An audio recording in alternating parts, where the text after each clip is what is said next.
Dream വ്ളോഗ്സിൻ്റെ ഇന്നത്തെ വീഡിയോയിലേക്ക് എല്ലാവർക്കും സ്വാഗതം കേട്ടോ. എല്ലാവർക്കും സുഖമല്ലേ? ഞങ്ങൾ ഇന്നത്തെ വീഡിയോയിലുണ്ടല്ലോ ഒരു റെസിപ്പി, ഒരു കേക്ക് എന്ന് വിളിക്കാൻ പറ്റില്ല, നമുക്ക് കേക്ക് പോലെയുള്ള ഒരു ഐറ്റം തന്നെയാണ്. കുട്ടികൾക്ക് ഭയങ്കരമായിട്ട് ഇഷ്ടമാവും കേട്ടോ. അങ്ങനെ ഒരു റെസിപ്പി കൂടിയായിട്ടാണ് ഞാനിതിൽ ഉൾപ്പെടുത്തിയിട്ടുള്ളത്. അപ്പം നമുക്ക് ഇന്നത്തെ വീഡിയോയിലേക്ക് പോവാം കേട്ടോ. കർക്കിടക മാസത്തിൽ ഒരു മുക്കുറ്റിച്ചാറും തൊട്ട് രാവിലെ ഒരു അമ്പലത്തിൽ പോക്കുണ്ടല്ലോ, അത് നമ്മുടെ മനസ്സിന് വളരെയധികം കുളിർമയേകുന്ന ഒരു കാര്യമാണ്.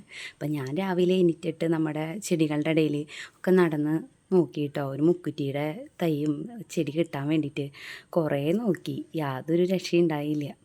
അങ്ങനെ ഞാൻ ഇപ്പുറത്തെ സൈഡിലും കൂടി കുറച്ച് പുല്ലൊക്കെ നിൽക്കുന്നുണ്ട്, അതിൻ്റെ ഇടയിലും കൂടി ഞാൻ നോക്കുന്നുണ്ട്, ഒരെണ്ണം കിട്ടുകയാണെങ്കിൽ നമുക്ക് തൊടാലോ എന്നൊക്കെ വിചാരിച്ചിട്ട്. അങ്ങനെ എൻ്റെ ചെറുപ്പകാലത്തൊക്കെ ഇങ്ങനെ തൊട്ടിട്ടാണ് ഞാൻ സ്കൂളിലേക്ക് പോകുമ്പോഴും എല്ലായിടത്തും പോകുമ്പോഴൊക്കെ പോയിരുന്നത്. അങ്ങനെ കിട്ടാത്ത കാരണം പിന്നെ നമ്മളത് നോക്കിയില്ല. പിന്നെ രാവിലെ തന്നെ നമ്മുടെ വീടിൻ്റെ അടുത്തുള്ള ശിവൻ്റെ അമ്പലമുണ്ട്, അവിടെ തൊഴാൻ പോയിട്ടോ. നല്ല മഴയായിരുന്നു. ഞങ്ങൾ വേഗം പിന്നെ തൊഴുതിട്ട് വീട്ടിലേക്ക് പോന്നു കേട്ടോ. പിന്നെ നമ്മൾ രാവിലെ ഇന്ന് കറി വെക്കണത് പരിപ്പും തക്കാളിയും കൂടി വെക്കാനായിട്ട് ഗ്യാസിലേക്ക് എടുത്ത് വെച്ചിട്ടുണ്ട്. പിന്നെ ഒരു പപ്പക്കായ ഉണ്ടായിരുന്നു. പപ്പക്കായ നമ്മൾ അരിഞ്ഞ് സാധാരണ ഉള്ളിയും മുളകും കാച്ചി കറിയും ഉണ്ടാക്കി. പിന്നെ ഈ പരിപ്പുണ്ടല്ലോ, പരിപ്പും തക്കാളിയും കുത്തിപ്പൊടി തന്നെയാണ് ഉണ്ടാക്കിയത് കേട്ടോ. ഈ കറികൾ കൂട്ടിയിട്ട് ഊണ് കഴിക്കാൻ അടിപൊളിയാണ്. പപ്പടം കൂടി വറുത്തിട്ടുണ്ടായിരുന്നു. പിന്നെ ഇന്നുണ്ടല്ലോ മോൾക്ക് ഡാൻസ് ക്ലാസ് ഉണ്ടായിരുന്നു കേട്ടോ രാവിലെ തന്നെ. അപ്പോൾ നമ്മളതേ ഡാൻസ് ക്ലാസ്സിലേക്ക് കൊണ്ടുവന്ന് വിടാനായിട്ട് പോവുകയാണ്. അപ്പോൾ ചെറിയ മഴയൊക്കെ ഉണ്ടായിരുന്നു. അങ്ങനെ ഞങ്ങളിതേ പോവാൻ വണ്ടിക്ക് എടുത്ത് ഞങ്ങൾ റോട്ടിലേക്ക് കയറി കേട്ടോ. മോളുടെ ഡാൻസ് ക്ലാസ് ഉണ്ടല്ലോ, നമ്മൾ രാവിലെ പോയിട്ടുണ്ടായിരുന്നില്ലേ ശിവൻ്റെ അമ്പലം, അതിൻ്റെ തൊട്ടടുത്തുള്ള ഒരു വീട്ടിൽ തന്നെയാണ് കേട്ടോ ഡാൻസ് ക്ലാസ്. അങ്ങനെ അവളെ അവിടെ ആക്കി ഞാൻ തിരിച്ചു വന്നപ്പോൾ നിങ്ങളിപ്പോൾ കാണുന്നുണ്ടല്ലോ, നിങ്ങളുടെ വീട്ടിലും ഇതുപോലെ തന്നെയായിരിക്കും, വേറൊരു ചാനലും നമുക്ക് കാണാൻ സമ്മതിക്കില്ല കേട്ടോ. പിന്നെ അതൊക്കെ കഴിഞ്ഞ് ഞങ്ങൾ മോളെ പോയി കൊണ്ടുവന്നു. വേണം വഴിക്കുണ്ടല്ലോ ഞങ്ങൾ സിപ്പപ്പൊക്കെ വാങ്ങിച്ചു കേട്ടോ. ഒരു മഴയൊക്കെ അല്ലേ, സിപ്പപ്പൊക്കെ കഴിച്ചിങ്ങനെ ഇരിക്കാമെന്ന് വിചാരിച്ചു. മക്കൾക്കുണ്ടല്ലോ സ്മൈലി പാൻ കേക്ക് വേണമെന്ന് പറഞ്ഞപ്പോൾ ഞാനത് ഉണ്ടാക്കാൻ പോവാം കേട്ടോ. അതിലേക്കായിട്ട് ഒരു കപ്പ് മൈദ എടുത്തിട്ടുണ്ട്. പിന്നെ നമ്മൾക്ക് ബേക്കിംഗ് പൗഡർ ഉണ്ടല്ലോ, ഒരു സ്പൂണും ബേക്കിംഗ് സോഡ ഒരു 1/4 സ്പൂണും കൂടി മതി കേട്ടോ. ഈ പൊടീനുണ്ടല്ലോ 3 പ്രാവശ്യമെങ്കിലും നന്നായി അരിച്ചെടുക്കണം. നമ്മളിവിടെ 3 പ്രാവശ്യം അരിച്ചെടുത്തിട്ടുണ്ട്.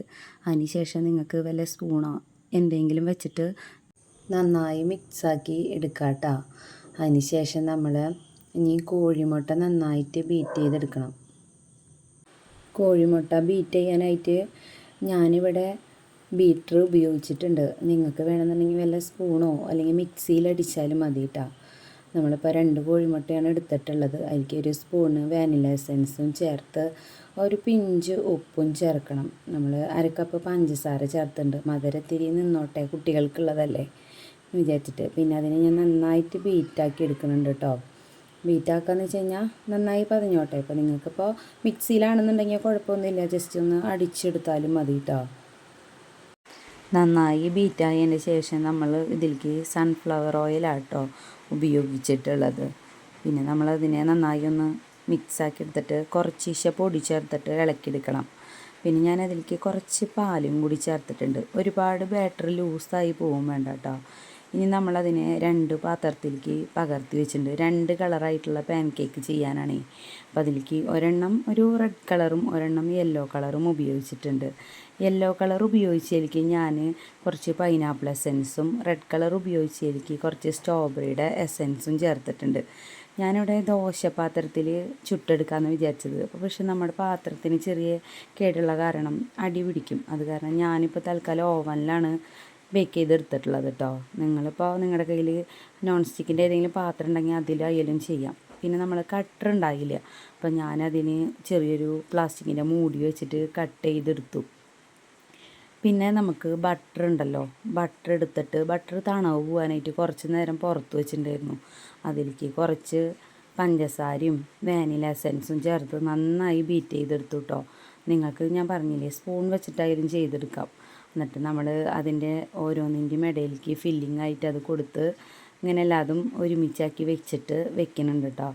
പിന്നെ ഞാനുണ്ടല്ലോ കുറച്ച് ബാറ്റർ ബാക്കി ഉണ്ടായിരുന്നത് ഒരു പാത്രത്തിൽ ഒഴിച്ചിട്ട് സ്ക്വയറാക്കി കട്ട് ചെയ്തിട്ട് അതിനും ഫില്ലിങ് വെച്ചിട്ടുണ്ട്.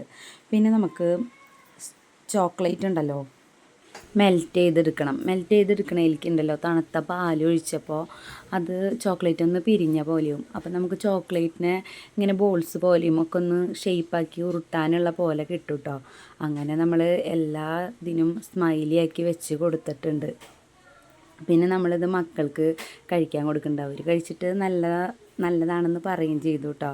നമ്മുടെ വീഡിയോ ഇഷ്ടമാണെങ്കിൽ നിങ്ങൾ ഈ റെസിപ്പി ഒന്ന് മക്കൾക്കും കൂടി ഉണ്ടാക്കി കൊടുക്കണം കേട്ടോ. നമ്മുടെ വീഡിയോ ഇഷ്ടമാണെങ്കിൽ ഒരു ലൈക്കും കമൻറ്റും ഷെയറും ചെയ്യണം കേട്ടോ. ഒന്ന് സബ്സ്ക്രൈബ് ചെയ്തോളൂ കേട്ടോ.